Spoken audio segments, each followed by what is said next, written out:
My name's Lars Moravi. I'm the Vice President of Vehicle Engineering at Tesla Motors. A lot of people love crossovers, and they love crossovers for the right reasons. There's a lot of storage, there's a lot of utility, and I think what we wanted to try to do when we made the Model Y was sort of take that notion and just blow it up.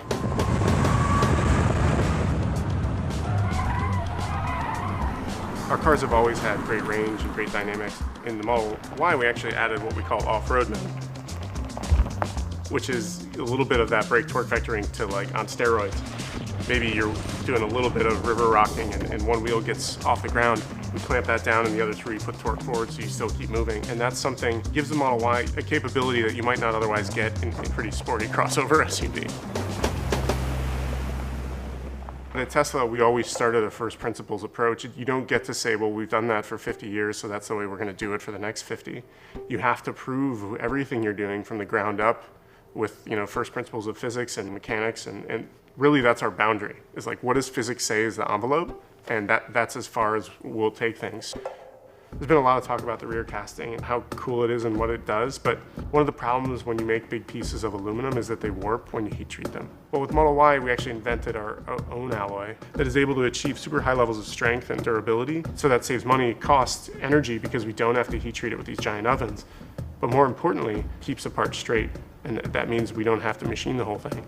From an engineering geek out standpoint, that's like one of the coolest parts of the thing is like, yeah, you can look at it and say, okay, they replaced 100 parts with one or two. But really, the alloy and the material development on that was super special because we wouldn't have been able to do that without it.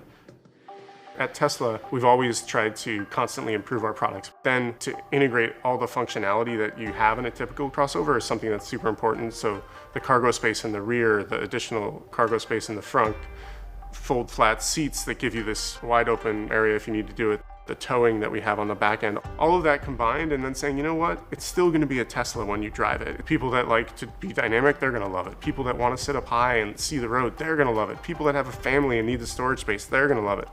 Every car we build, every new product we make, I want to take it a step further. I want to make people's understanding of what an EV can be and what a product is, make it a part of your life, a part of your experience. Ultimately, it results in a product people love, and that's when you know you've hit the right point of vehicle engineering.